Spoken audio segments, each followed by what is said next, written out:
we begin or? Sure, I guess if it's only going to be you and Emil and I.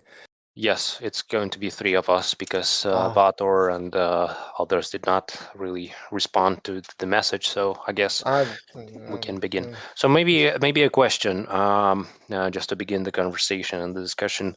Have you ever, I don't know, have you ever heard about this editor, the internal editor, or have you used that before? Because I believe Mikolas has been sharing that on the chat and then sharing the file itself for everyone essentially. I heard of it, but haven't used it. Uh-huh. Okay. Yeah, yeah. So okay, so this is shared on the probably was somewhere here on the mapping text. Let's see if I remember correctly, or no, or maybe somewhere here. I am not sure. Uh, yeah, let's quickly check. We have some time. Here. Yeah, here's the link for the RAR archive, and you can download it, and then you can unpack it into the game file. But if you want to, but you probably need to do a backup because then it's going to be working a bit strangely, and the game is going to be ran in the windowed mode. So yeah, so this is the installation essentially. You just unpack the internal editor, or probably it has the game on its own, so you can you can actually have the separate. I'll show you. I'll just unpack the game, and it should have everything, and I also okay. it should have the game edit uh, exe file, executive file. So I'll show you how it looks like when you run it. So as you can see, it runs in the windowed mode because otherwise you will not be able to to use the internal editor, and it's going to be um giving the notification about some kind of, excuse me, bug or error. So as you can see, with the internal editor, you have Buttons. additional buttons. You can quickly start an empty map. You can load the latest save game, and you can also list all of the clean maps. So let's begin with the first one, which is if you click here, it's just an empty map. And then what you want to do is to click Control F8, which opens the internal editor. So as you can see, there is nothing here, but what you can do and also use it for is to rebuild the map completely. But I will not show you that right now. To return to the game, you press Control F9 and you return to the game. But the issue is that you need to, drag the window back, and then it's going to be, looking like this. Uh, if you also use this button, it loads the latest save game. I don't know what is that for me. Okay, this is the campaign map, uh, and then the most useful one that I use is the list all clean maps. Uh, it's not going to be clean maps. It's just going to be every map that you have in the game directory. So as you can see, you have the maps from the tutorial. You have the maps from the single player. You have the maps, all of the maps, even the submissions from the campaign. You also have the custom-made maps. This is my map. So even though it's called clean maps, it's going to show every map that is, that is present in the game folder. So for example, I can, this is Herostratus Ayers, and this is from one of the missions in the campaign. So you can start the map and and play it. But generally, it is used for the other purposes. I would say it is used for the testing. So let's open one of the maps from campaign. By the way, do you have any questions at this point? I had never seen this before, so for now, no questions. Okay. So let's then review the functionality. For example, let's take which map. Which one would you like to take? From campaign or something from classic single player? Which one would you like to I choose? guess any from like I don't know any from tutorial like the one where you learn the sixth. Uh, okay, but battle and diplomacy system. Yeah. Okay, so as previously, I mentioned if you want to start the internal editor, you click Control F. Shit. Yeah, Control there is F8. a Control F8, and here you go. You have all of the map opened. Um, you can review it, what you have on here, you know, and yeah, it's going to show essentially the whole map with everything opened. So functionality.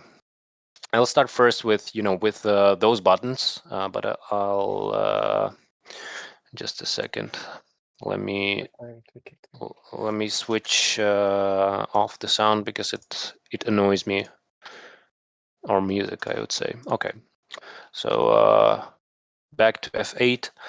Okay, so map file, you can create new game map. It's going to be just empty, nothing in there. Load game map from the clean map. Essentially, you're going to load. I can show you. From data maps, you can load the map. Then you have save game map as a clean map. This is used when you want to save the map that you worked on, but this is only works for the DAT maps, so not C2M, but only DAT maps. But what you can do is to open the C2M map in the internal editor and then save it to the DAT format. So for example, you can open, this is not C2M map, but you can open the C2M map and then save it to the DAT map. Essentially skipping all of the steps with the conversion and everything that you went through with in regards to the different conversions, different texting. You're going to have everything in the same folder. So this is really handy. So and the way it works, you can essentially copy some of the ready DAT maps, with all of the files, uh, and then uh, and then just save the map ini file here, and then it's going to be a new map. So yeah. Okay, then load game map from the macro map. I don't use that because those macro maps are a bit bugged. Game map as a macro map also, I'm not really sure how to use those, and they are not really useful. But macro maps are here, and yeah, we'll get into that later. Brushes, you know, you can have the hexagonal, you have different points, micro point, macro point. Macro map is not really used. Then size, you can switch the size there. Tool, preview bitmap, it's for making the preview in the menu that you did on the last meeting. With yeah, so you see the essentially the map snapshot. yeah, you can have different sizes here. Uh, a new guide for the current map is for debugging. So if you set the new GUID, it's going to be, yeah, just a new map ID, which is going to be debugging the map, and then it's going to be appearing on the map list. Rebuild current map completely. I'm not sure how it works because I don't really use that, but I think it yeah, it's going to be like rebuilding the map when it comes to heights, landscapes, all maps completely. I never use that. Remove all locked animals. It's probably also debugging the animals that might be, locked somewhere in the landscape, and validate map heights. I'm also not sure what it does. But you can also remove all the landscapes of the selected type, for example, if you want to remove those rocks or something else. But also, I don't know why. I mean, it's a very niche tool. Help doesn't really work. So, questions? When have you actually used any of these functions? I would say uh, when you are editing the ready dat map, so you use this save game map as a clean map, which saves your progress. Then brushes, of course, you use those for brushes when you're putting landscapes, for example. But you also have here the panel with brush size and shape, so you can have hexagonal, or you have micropoint. You also have the landscape density here. So, you can have denser, for example, if we go here, and I'm here in the landscapes now, like in the normal editor. So I can take, for example, Meadows Fern and make a hexagonal, hexagonal brush. And then I make shape size for 4. And then with the density 100, you can see that, it fills out every point on the map. But then if you go down to with the density, for example, let's get 31, then as you can see, the the amount of the landscapes is lower per the brush. So that's how you use it. And then with tools, you can save the preview bitmap. So essentially, it's going to be saving the snapshot of the map, and then you would use it to make the preview, which is this one, this one on the right. Okay, okay. Okay, so if we get back, you can also access the map like like we did, just by Control 8, and then we're back. So those were those buttons. Then we have here a lot of buttons. So as you can see, there are macro maps, but some of them are bugged. But let's try, because I haven't haven't really used them almost at all. Let's try. Okay, they work.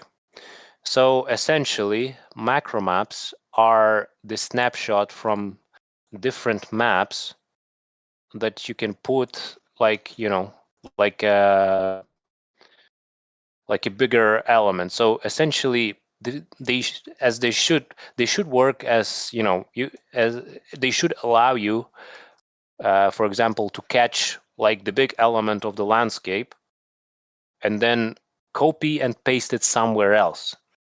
But some of those are yeah, working strangely, and I'm not really all right, like here. Oh. Yeah, so this is or this one. It's really strange.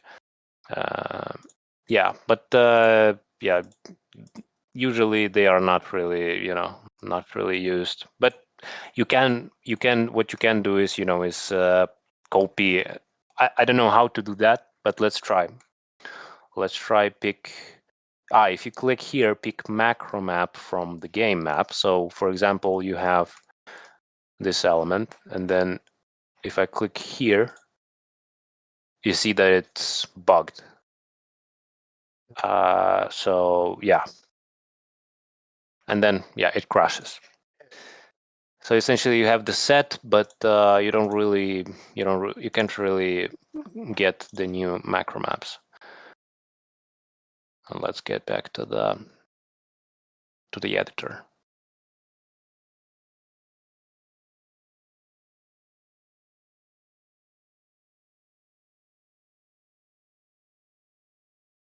Okay, so that were the macro maps. Not really useful. Yeah, that's why I'm not spending too much time on those. Then, as in the normal editor, you have the heights. So as you can see, it is really similar to the normal editor, but here instead of clicking and inserting the like the multiplier for the heights. So as you can see, it's slowly making the land here higher. But if I use, as you can see, here's the guide. If you use numpad plus and minus to decrease the value, I can decrease, and as you can see, I'm clicking numpad. You can do a minus, you can do a plus. So I can make 12, and as you can see, it increases the the height much faster. But if I do 2, and it's going to be slower.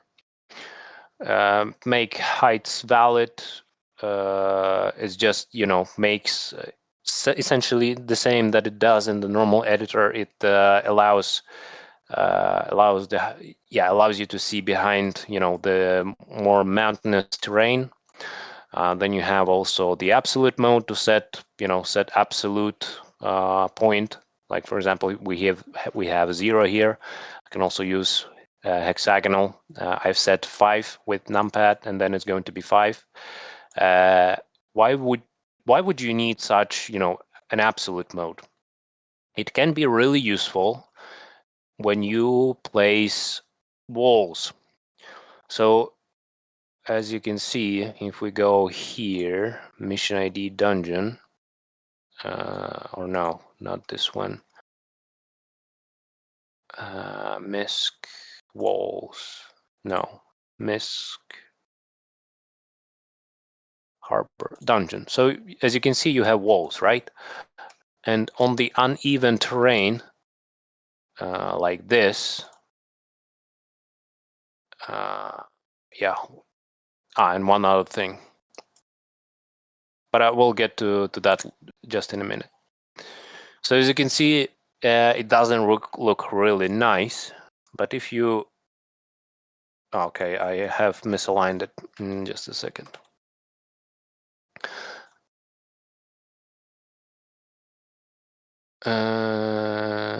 Okay.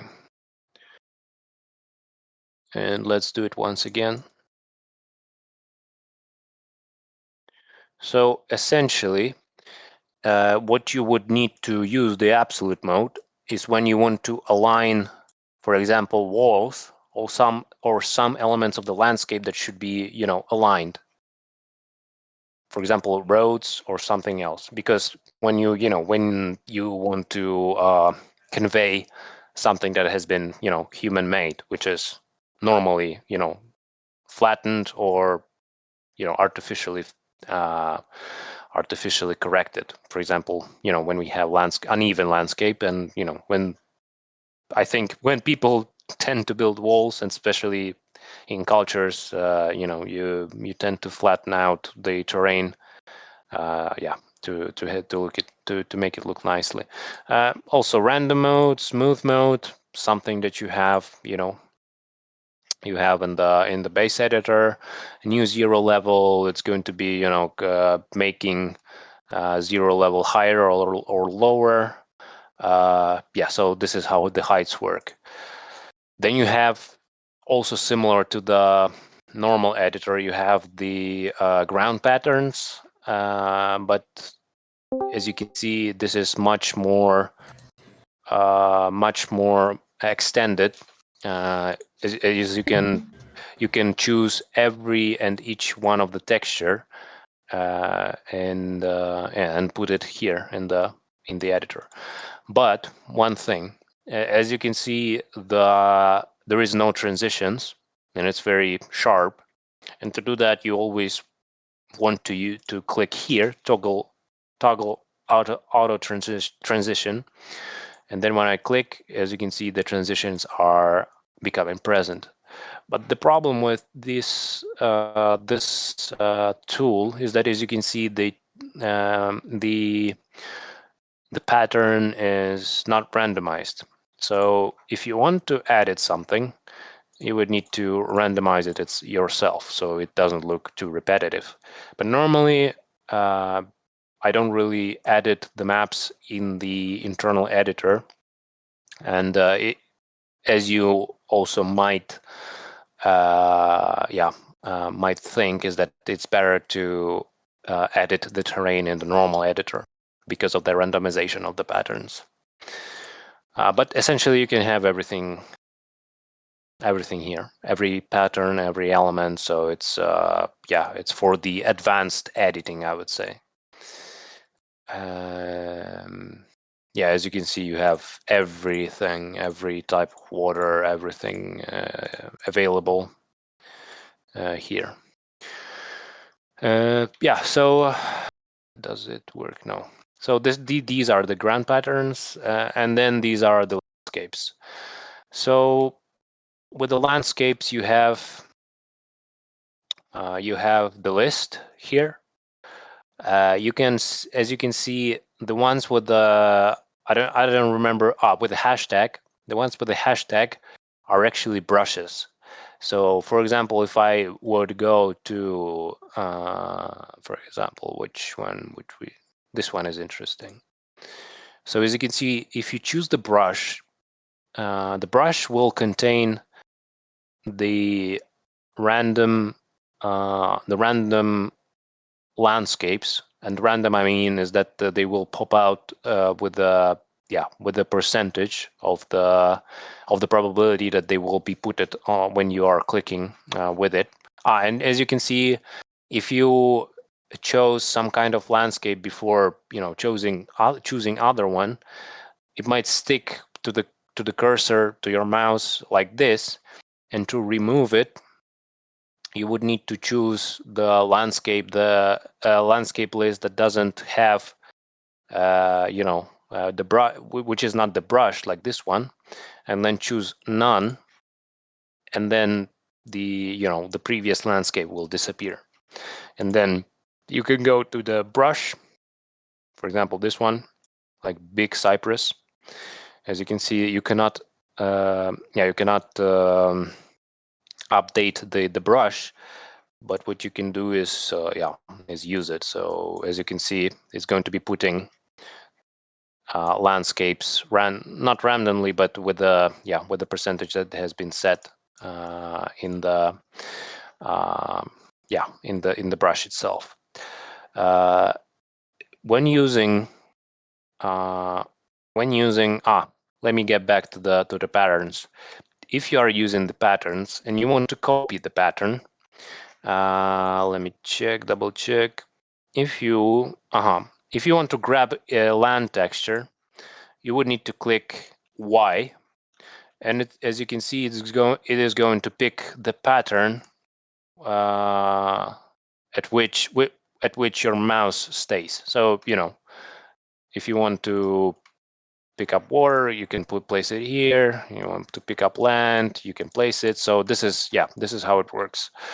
And then getting back to the landscapes, if you want to pick a landscape of your interest, for example, I don't know, let's get like campfire. To pick a campfire, you press X, and then you will pick up the landscape that you have chosen, and it works with every landscape.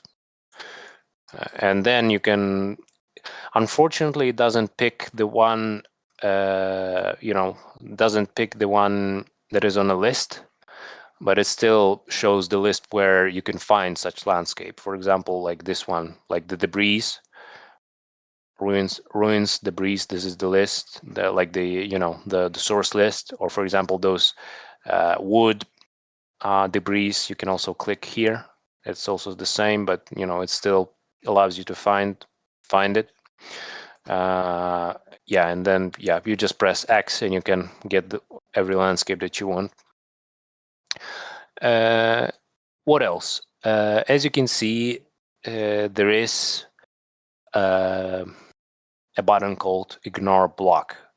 So normally, if we go back to the walls that I have put it, normally, if I get the wall here, normally if this is not active, I would not be able to put walls really close together, as you can see.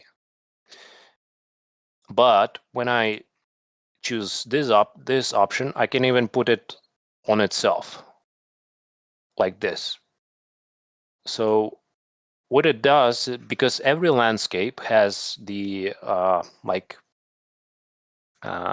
the area that blocks, that does not allow to put anything together, and I can show you by this buttons. So you have display here and you have blocks here. So as you can see, it is blocking. It shows where where the ground area is blocked by by the corresponding landscape. And as you can see, I cannot put it here. But then now I can put it here because I'm using this one. And then it makes sense to put them together to block the area. But if I do this one or like this, then there will be a free space. Okay, then valency. Valencies to max. All landscapes valencies to maximum. This is used for example, if you have trees that are still growing, I believe, or something like that, then they're going to be grown already, if I'm not mistaken. But I think it works better with chests. So as you can see, I have chest. So the way you get, for right now, this chest is, has nothing. It's unknown.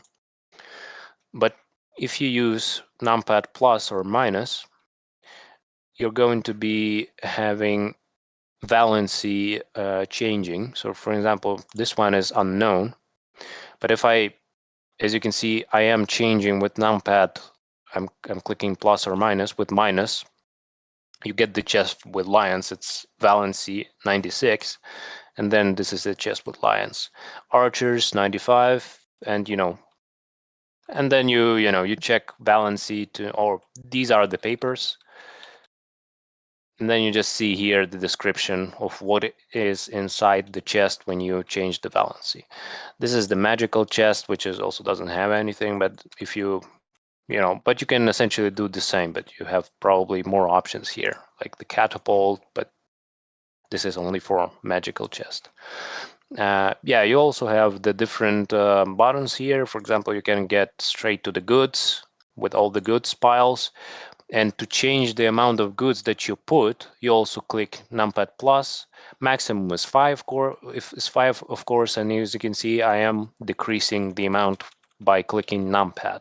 So for example, I can put 1 stone pile, I can put 2, 3, and etc. etc. Mines, these are the clay or ore or iron, and you can also change the amount just by clicking on it. Like for example, I can click make it 1 count or 2, and then you have other good piles. Build, this is only for building. I also have chests. Those selected landscape, I can remove such landscape from the map, but I don't have it, so it doesn't remove. But this is how it works. Questions about the landscapes?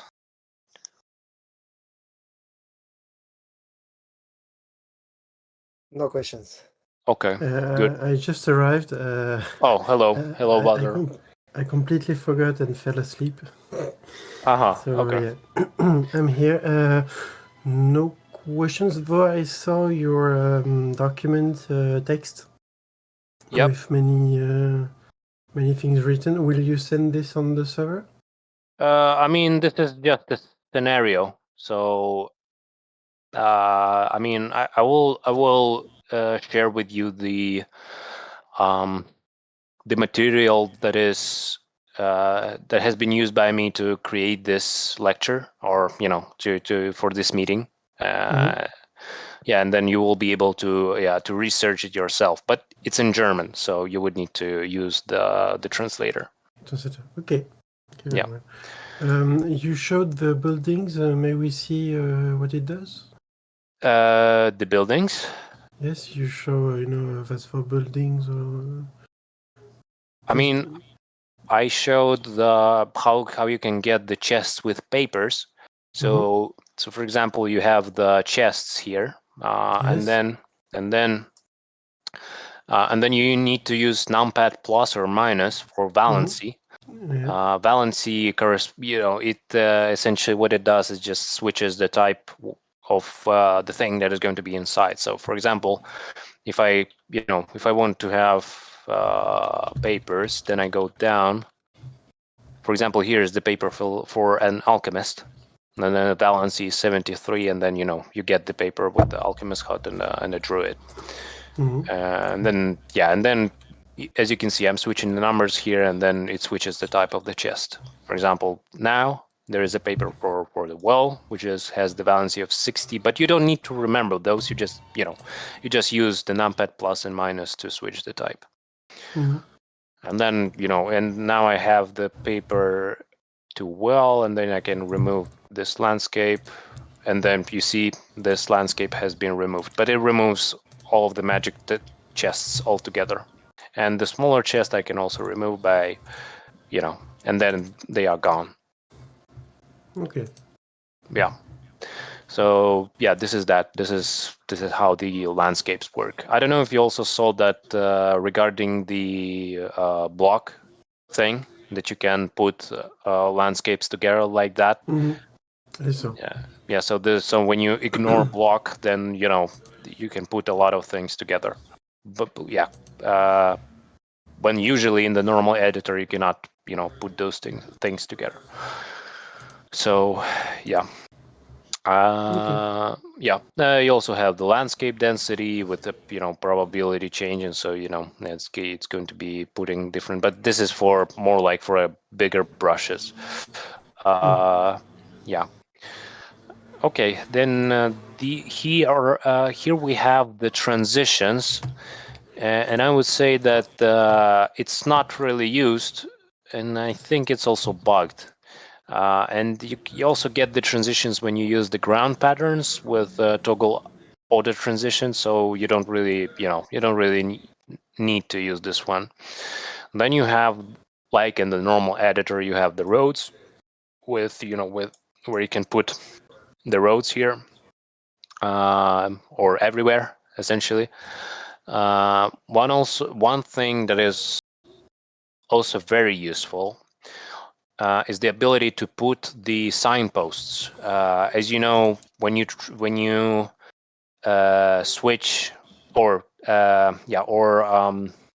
extract the dat map into the from C2M file to dat, you cannot really add the landscapes really easily because you would need to put them manually. But what you can do is, for example, you go here, which Sorry, is Andrew. Sorry, Andrew. Walter, can you please mute because we can hear your keyboard typing. Thank you. okay. Yeah. So for signposts, to get the signpost, for example, we have now right now Viking human player 0. You hold Control G or click Control G, and it's going to put the signposts. So if you have forgotten to put the signpost in the usual C2M map, you can use it to put them afterwards in the in the internal editor. So yeah, this is really useful. And then in the landscapes, just to return back, you might have also forgotten to put the stockades, for example, around the city. And the way to do that is as follows. So, for example, we have this player, the orange, but we don't really know the player number here. So what you would need to do is to click here, display at the windows, and this one pops up. So to know which player that is, you will click here, debug infos, and then it will show which player it is. It also, the world display debug window also shows the game tick, which is essentially, the amount of time that has passed in the game. And then you also see the frame rate. As you can see, my computer doesn't hold really well. I have 20 FPS. Then triangle size. I don't really remember what this one is, but you also have the cursor points, which is X and Y coordinates. And as you can see, this changes whenever I move on the map. Game logic speed, it's whenever the map is being updated, and when the map is running. And the controlling player is the player which I'm controlling now. And as you can see on the mini map, I'm controlling the player 1, which is the Viking in this case. But you can also switch to the other players by using these buttons. So for example, you have 0 now, but I can switch to player 1. As you can see, I'm controlling player 1 now, and it is also reflected on the minimap, where and now I'm controlling this player. And I can also show it to you by returning back, and as you can see, I'm now controlling player 1. See, of course the cutscenes and everything is working, but now I'm controlling this player. And to return back to what we have been discussing is how to set stockades. When you select you need to select play when you know which player that is. For example, we now know that this is the player 1 player ID. So you put here in the movable map objects window, you put section, you put the player the player that is going to be owning the stockade. For example, you put AI player 1 because you want to put stockades for the orange player. You go to the landscapes, and on the list you search for MISC walls. And here, as you can see, you have all of the landscapes that are essentially the stockades, because stockades are the elements of the landscape. Okay, so I've chosen this stockade because I want to start putting that. And what you want to do is to switch the brush shape into the micro point. And what you want to do is to have ignore block turned on, because otherwise it's not going to be connecting. And then what you also need to do is to click here on the display blocks, which is going to be displaying the things that are blocked by the stockades. And then, as you can see, you start putting the stockades. Of course, it's a bit tedious because you need to put them one by one. And then, for example, if you want to put the gates, you search for the corresponding, like for this one, but you would need to remove you would need to remove this one, and then it's not going, maybe more. and that's how you put the gate. So essentially you need to free up the points of the stockades, and then yeah, you will have the gate. Of course, you can also put the open gate, but you would need to click. Yeah, and as you can see, with the displaying block, we see with I don't know which color it is, but with it's like, I don't know, for me it's like dark pink or something, and the ones, those are blocking, and here with the light, with the dark blue ones, those are like spots that are free to be, to go through. So yeah, and yeah, that's how you can put the stockades and the gates if you are, if you have forgot to put them in the normal editor. And then you can also put the signposts with Control G, but they have to have the efficient distance between, because as you can see, I cannot put them like very close. And to remove them, you just put the cursor at the same location and then press the same Control G, and it's going to be removing that landscape. So yeah, this is this. Let me check the agenda. We have brushes, we have tools, help, macro maps, height edition, ground textures, auto transition, landscapes, valency. We ignore block, patterns, roads. Now we have humans. So this is the the movable map objects tab, and in this one, um, contrary to the normal editor, you have everything connected in here. So you have animals, vehicles. You can put everything through this menu. So you have also the player IDs as usual, and you also have different tribe types. So you can, as you can see, for player one, for orange, I can put were snakes. I can put Egyptians, like this. And you have different job types, which is essentially means for some, as you can see, like babies. I can.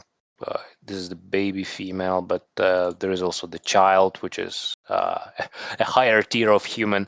So yeah, mission ID. It's if you have you can connect the movable object to the corresponding mission. Then you have animals. You can also create or put the animals for the players. For example, we can have bears that are assigned to the player, but it's better to put the adult animals, because I've noticed that the baby animal type is bugged.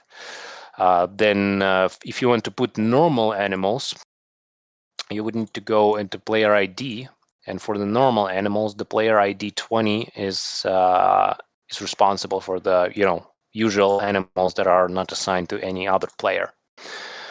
And with vehicles, the Vikings have there are two tribe types, because Vikings have all of the types of the vehicles, and Saracens don't have. They only have the small ship like this one. So essentially, if you would need or would want to put for Saracen, or for instance for any other nation, you would want to put the hand card, or the ox card, you would need to switch to Viking and then put it accordingly. So these are this is human, animals, and vehicles. I'll put it fish swarms, like per usual editor, just add them by holding the mouse. Now you have buildings. With buildings, as in the normal editor, you put them, just click. And one thing, if you, I don't remember if it's going. No, it's not for this one. But if you put the building and then change change the player and change.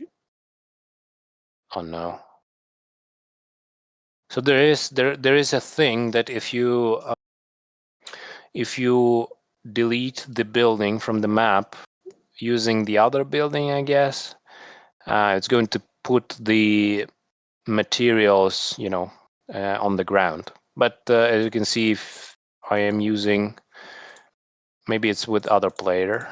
Let's see, because I don't remember how it worked. Human player.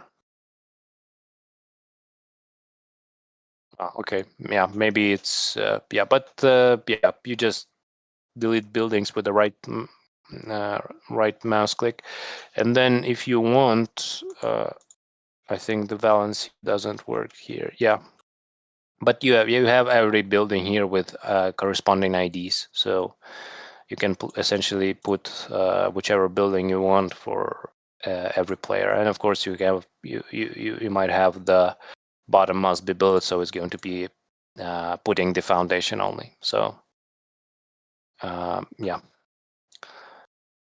Questions?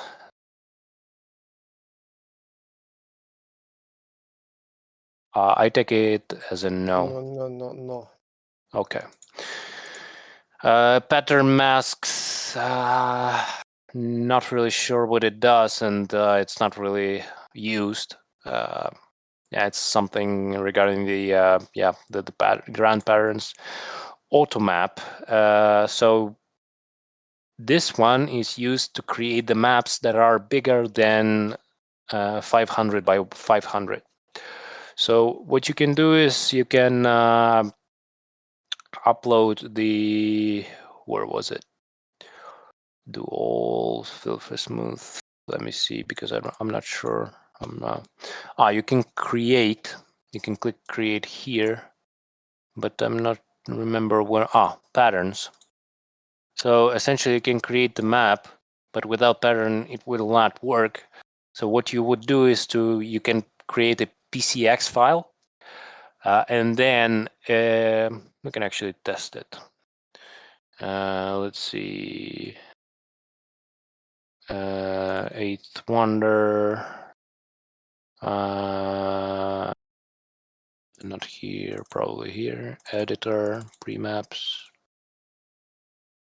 As you can see, it has loaded. But I'm not, and if you click create, you need to do this on the, oh, sorry. You need to do this, the transitions. Let's check, because I haven't done this in a while. Okay. As you can see, we replaced the map with the, so you can also replace the the whole terrain of the map using this tool. But to change the size, I'm not sure how it has been done. Load cell filter smooth. Creep smooth height, so full. So transition to all. Read mount, smooth height.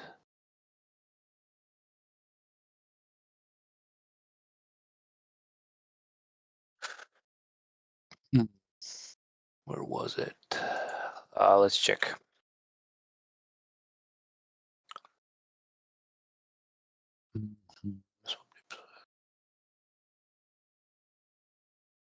Okay. There is a tool, rebuild current map completely, and we can set the size, for example, 600 by 600, and it's going to be okay.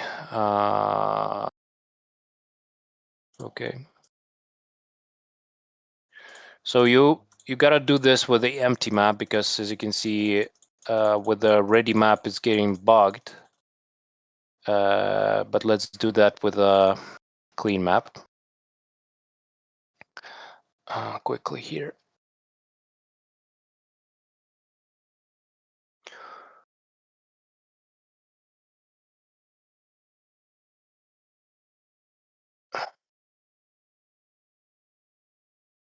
Okay, so you start the quickly map, empty map, and then you go to the internal editor, and then you load the pattern, for example, this one, and then you set you set the map size, which is rebuilt map completely. You set 600 by 6 or by 700. But yeah, so as you can see, it worked. The map is now very big. And then if I do all, which is going to apply the parameters with height, with with the smoothness, with the templates, you can also set patterns, transitions. But as you can see, the editor applies this pattern PCX file to this map, and it's going to be taking some time because yeah, it's a huge map, 600 by 700. Now it draws the macro patterns, creating mountains, and applies the landscapes to the to the water.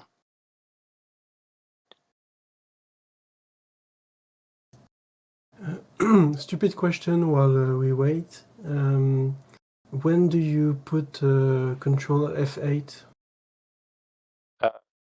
I'll show you in a minute. I'll Okay. just let's let me show you what it does. Okay. Okay, so the process has been completed, and to reveal the map, we don't need to reveal the map. So yeah, as you can see, we have the whole map. It looks really strange because the original PCX was not adapted for such size of the map, but you can make a really huge maps and then convert them to C2M and then make the terrain there. But in general, the huge maps are really hard to populate with different nations or interesting landscapes. So it's rarely used in practice. But you still can create the huge maps. I can show you the example, and I will answer a question now, Vator.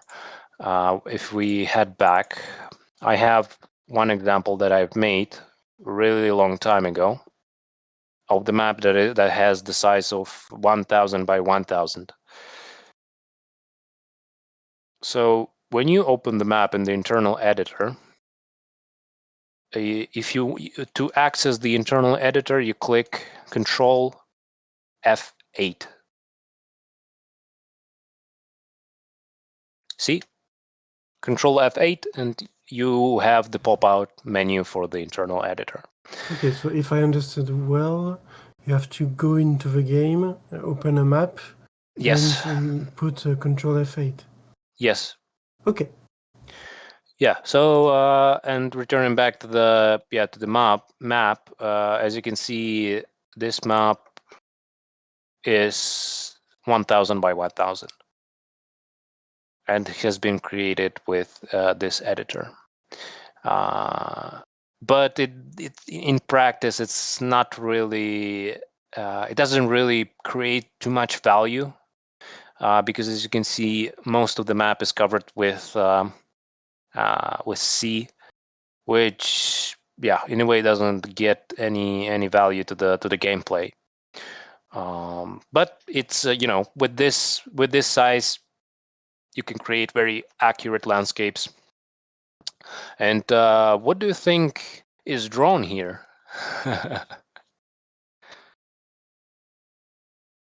Do you recognize the? Yes, it looks like Greece. Yeah, correct. So so this is how you create the bigger maps, but they are really tough to populate with with landscapes, and it's so much work, which doesn't bring too much value at the end. So this is how you generate a bigger map, and then if you want to save it, you go and save game map as a clean map. So this is it. Then there is auto landscapes where you can set waves for one of the ground patterns. Oh no, these are the landscapes, but yeah, but this is also not really used at all. This one is very useful. Vertex colors. And I'll show you how it's used. You take hex brush shape. Then, for example, we'll get bigger size here in the brushes with the size. And then the way you want to switch between vertices, you also have the buttons here, but you use numpad plus and minus. But here we are on 0, so you click plus on the numpad, and as you can see, I'm going. Oh wait, the map is too huge and it's lagging. So as you can see, I am clicking, and the color is changing because I'm changing the value for the vertex. And essentially, you can have, yeah, well, up to, let's see when it will stop changing. Probably gonna be like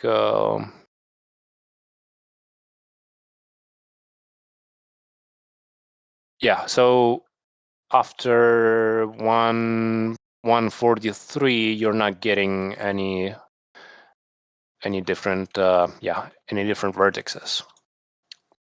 So the way you can use this tool is to essentially color paint some of the elements.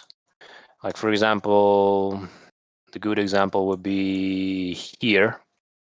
If you want to make like different looking desert, if you want to make, for example, yeah, something like this, so the more clearer water or something or like this one. And to pick up the vertex, you would need to use V.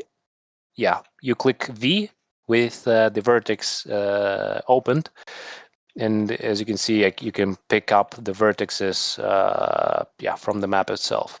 For example, here I have vertex, and I'm yeah, picking up different vertex colors from all that are already put it here. So for example, here I don't have any. I'm not sure if I have anything here. Yeah, but I have. Yeah, so yeah, you can additionally color paint yeah, the ground terrain with vertex, and it's going to be popping out from the beginning of the game. So yeah, this is how it's used. Questions? No? No Good? questions. Watch closely. I mean, we will still have to train and Yes. Yes. make sure what we learned was Yep. correct. But honestly, it's quite clear. I don't know, it's Okay. Snoopy things. No questions. Okay. Then let's get to the to this panel with special actions, MESC, mission scripting, display in Windows. So as you can see, special actions, you can do one tick, and essentially what it does is just runs the game forward, but by one tick. I don't know how much in real time it is, but as you can see when I'm clicking, yeah, the game is getting updated and is running. If you click time running, it's just going to be, yeah, it's just the game is going to be running, and it's going to be running in the speed of yeah, x1. But then if you click back, then the game is paused. MISC, which is update game world while editing, I think it is set to on by default. But if so as you can see, how it's going to work is when I'm putting something, it appears in the game. But if I was to turn it off, then nothing appears. Nothing appears. But then if we click, as you can see, the new landscape and the edits are done. Toggle undo mode, it's probably, it should be working in a way that you can click Control Z or Control Y, and then your steps are going to be reversed. But sometimes it works, sometimes it doesn't, so I don't really use that. Game engine. As you can see, game engine, it means that the trees and there is an animation going, but if I turn this off, then everything is going to be still, even the water and everything. But if I go back, then it's moving, and you can see how it behaves. Then we have mission scripting. This is very useful. This is very useful because you can actually skip the notepad scripting and script the whole map using mission goal manager.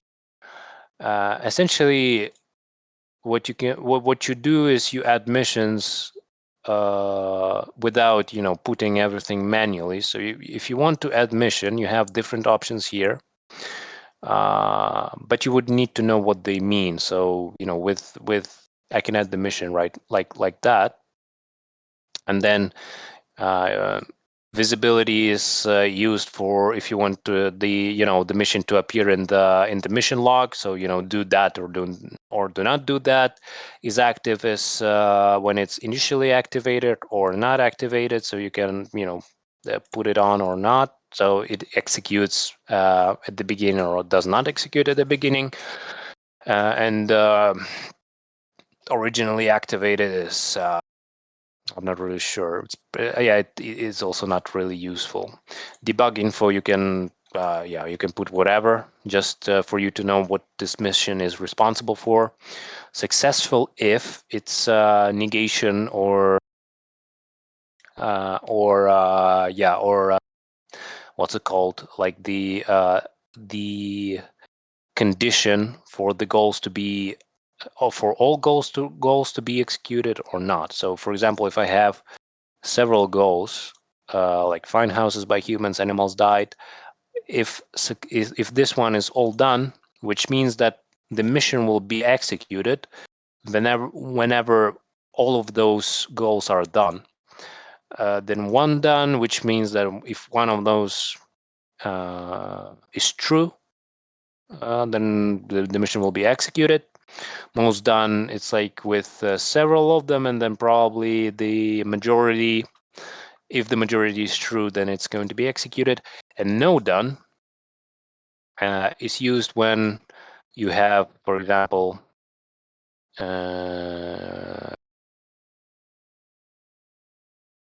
like this. If tribute isn't, so the way it functions is that like if tribute isn't paid, then the mission will be executed. So if you want to delete the goal, you just click, or essentially both elements from the goals and the results, you just click on it and then click delete. And as you can see, it just disappears. The advantage of this tool is that you have everything here. Like, every goal available, every result available. So you don't need to have the list on you. But if you don't really know which one, the functionality of each and every rule or goal and result, then you would probably need to use the list. But if you're somebody that knows everything, how everything functions with goals and results, then you can use this tool. Description ID is responsible for the strings in the map file. So as you can see, in the strings file, you have different strings, and if I switch between description ID, I'm not sure if I have. So I have description ID 3 now, so it directly pulls out the string for This is from the different map, but this is, yeah, but maybe for the sake of clarity, maps, yeah, this one. So as you can see, I have the strings, but I'm not sure if it's, let's put 5. I'm not sure if this correct one. Yeah, so essentially it pulls out the description for the mission.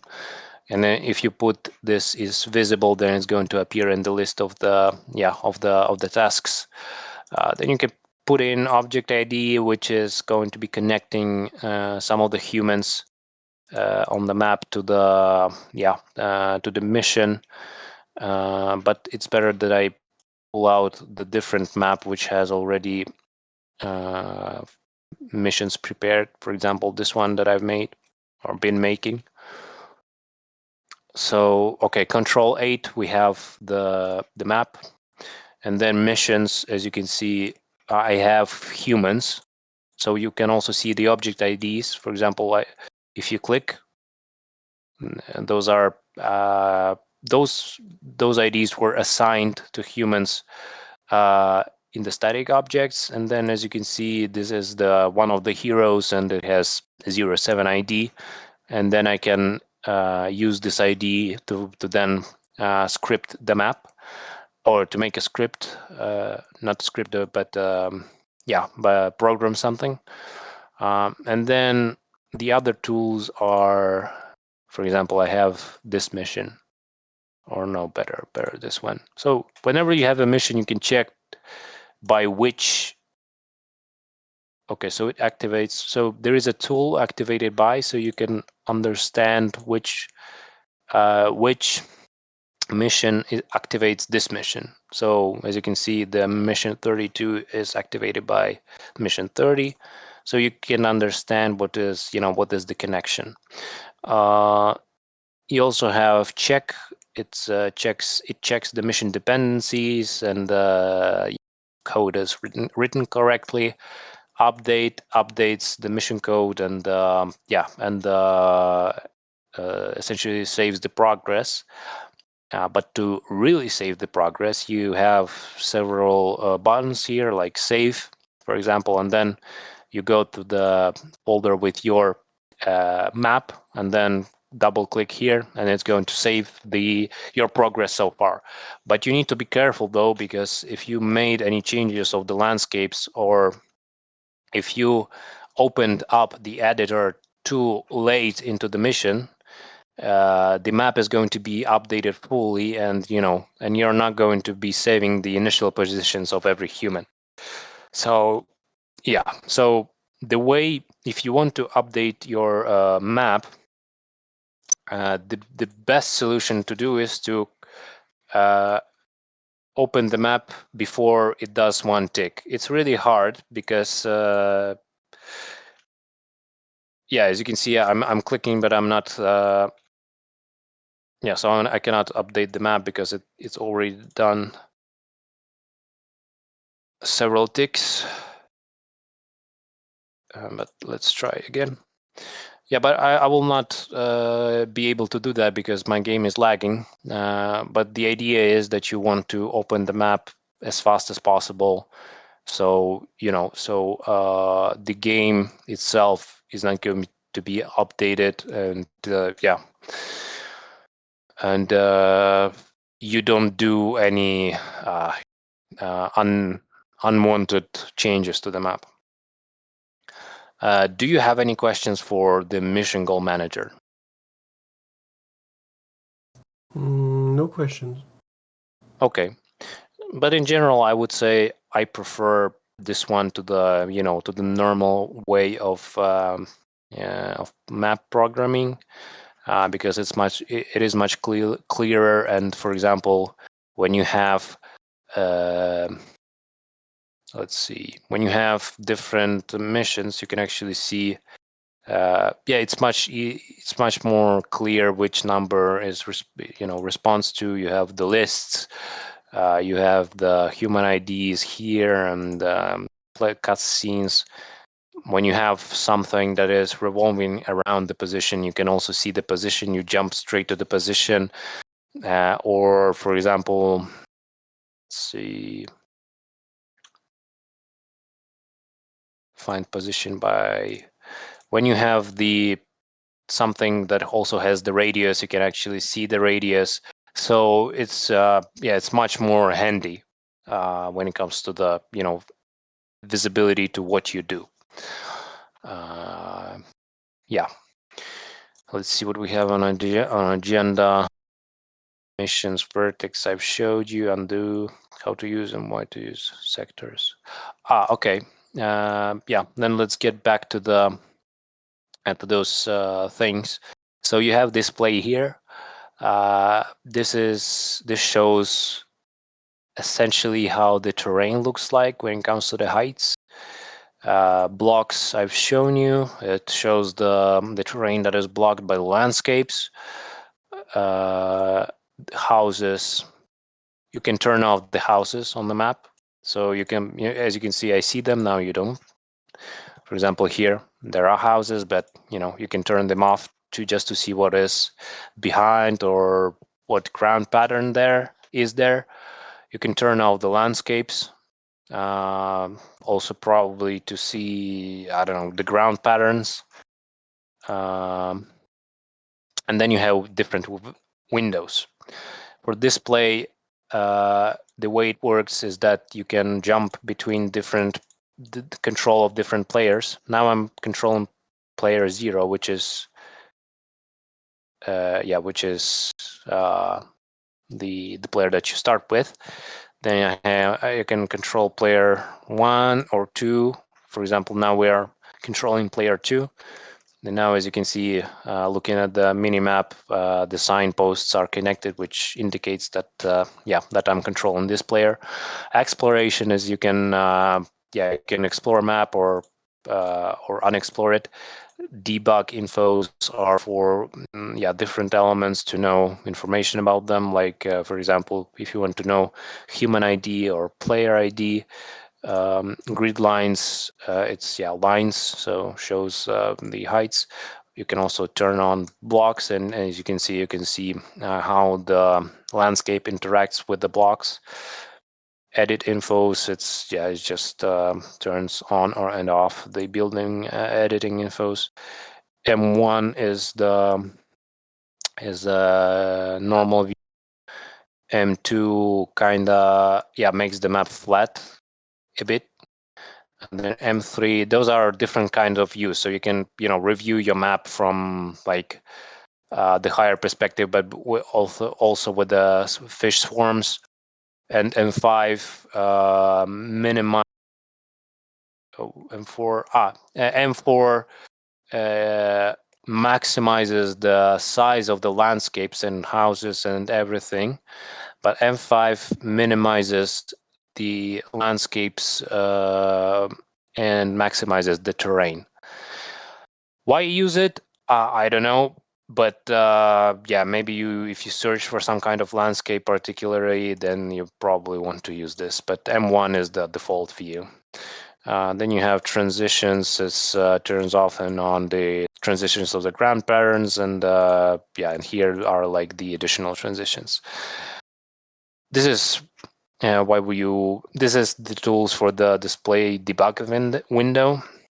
Then we have an overview, which gets you back to the essentially gets you the large overview window, and that's it. But the most interesting one is the game. So this is the debug game infos window. I can see a lot of information: game time, map guide, checksums, difficulty. You also have interesting tools. So, for example, if I get back to myself, which is player 0, and if I get back to the game, sorry. So now I'm controlling. They don't do nothing. You control the yourself. But what you can do is open display game info, probably Control F4. You can open this window and you can dump checksums and a quick save, all those different things. You can allow, you can cheat allow. That's probably going to bug a bit because we don't have houses in the mod, but you can toggle AI on. So as you can see now, the AI controls myself. You can toggle a random AI destroying. It's going to be destroying random AI, and you can also destroy all of the AI, and you can also destroy all of the houses. But for me, I think it destroyed the houses only for me. Then you have all of the humans on the list. You have array, which indicates how much of the limit has been used up. For example, this is the normal game. So as you can see, the limit for amount of movable objects, I mean humans, is 1,000. Then you have vehicles limit, animals limit, marker limit for the signposts, houses, guides. Yeah, so different things. This is Pathfinder. You don't really need that. This is checksums. System doesn't show anything. Logic, also doesn't really. You can switch languages, but it for some, I think, strangely enough, the default is German, but you get everything in English. So and this is network updates, but it's also a bit useless. So if we return back to the different windows, you also have the sectors tool, and the way to use it is to check whether the the element of the map. So for example, as you can see, we have the bridge here. So if we get here and turn off the landscapes, as you can see, as you have been taught, the bridge underneath the bridge you have the pattern that is walkable. And if I remove the pattern and add, for example, with Control X, no, which one was that? And grab a texture which is Y. So if I grab water here and put auto transition and hex. So as you can see, I have removed the walkable land here, and if I zoom out, there is no connection here between green points. But I don't know if I can get back. Yeah, but if I go back with the walkable landscape, for example, reverse it with I don't know. Okay, I have it. I reverse it. Reverse the pavement, and as you can see, those points have been connected, which means that the land under the bridge is walkable. So you can use this overview to check whether some of the elements of your map are walkable or not, especially with the bridges. How to those zooms? This is zoom 1.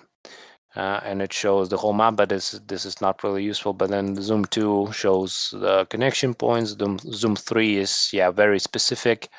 But how to move through this window is to hold the middle wheel of your mouse. If it's called that way, and then you can move around. Attached just shows those points or not. So essentially you need to use this one, walk. There is also text option with grid, but it's not really useful. Okay, What else? Controls. So while in the game, so to open up the editor, you use Control F8, but to get back to the game, you use Control F9. And I just click Control F9, and the editor has been closed. Other controls. Control F1 gets you the display window.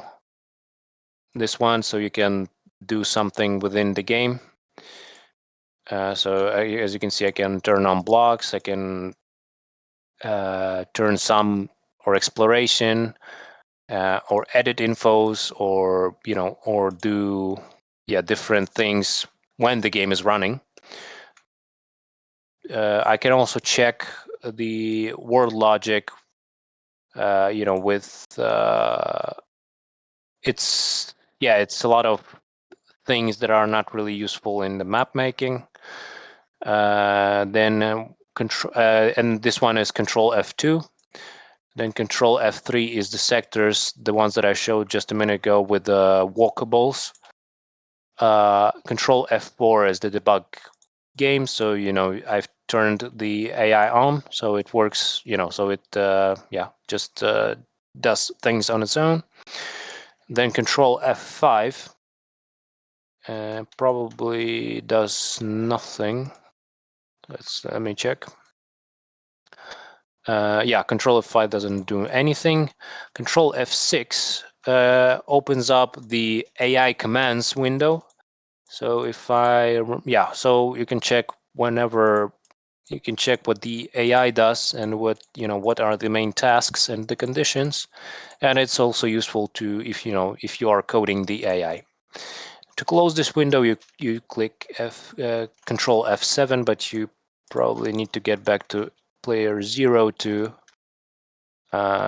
close it. But let's see. Or no, like this one. So you need to switch to somebody that doesn't have anything, but I'm not sure why it doesn't. Sometimes it doesn't work if you want to close it like that. So you go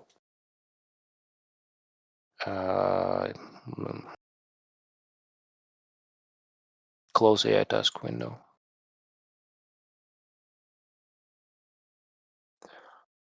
I don't know why it doesn't close.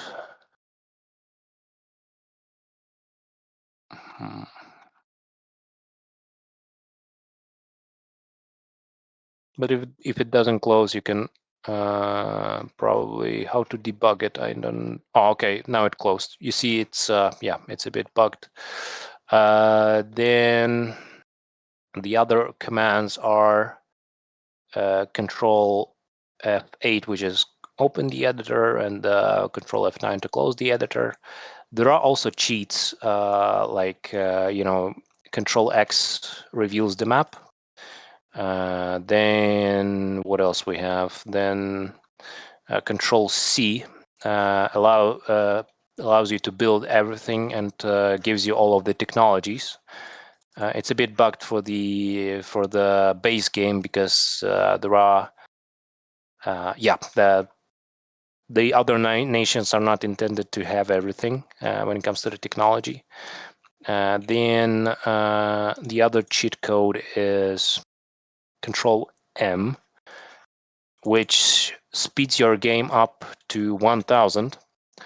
The way to use it is to test the scripts, and I mean the purpose to use this is to essentially test the scripts and some scripted AI behavior.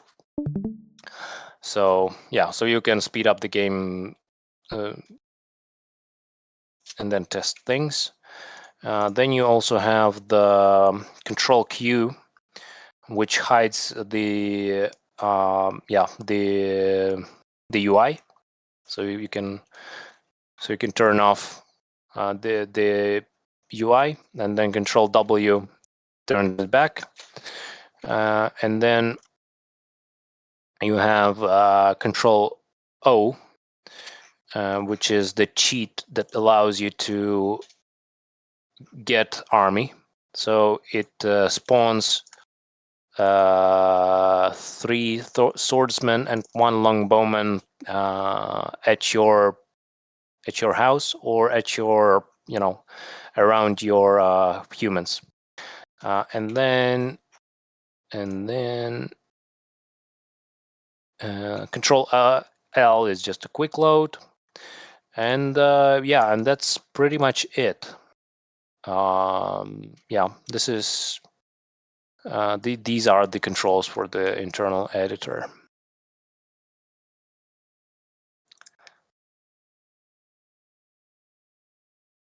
Questions?